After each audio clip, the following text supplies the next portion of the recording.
উপদেষ্টা মন্ডলীর সদস্যবৃন্দ উপস্থিত আছেন, রাজনৈতিক নেতৃত্ব উপস্থিত আছেন, সমাজের বিশিষ্ট জনেরা উপস্থিত আছেন, বিদেশি কূটনীতিবৃন্দ, প্রিন্ট ইলেকট্রনিক মিডিয়ার সিনিয়র সাংবাদিকবৃন্দ, লক্ষ লক্ষ সাধারণ মানুষ, লক্ষ লক্ষ ভালোবাসার প্রাণ আমাদের দেশনেত্রীকে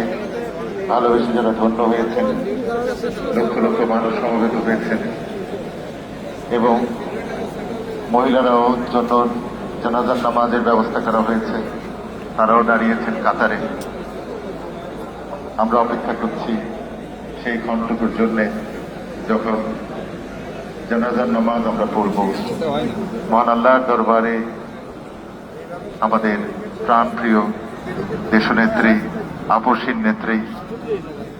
বাংলাদেশের প্রথম নারী প্রধানমন্ত্রী, বিশ্বের মুসলিম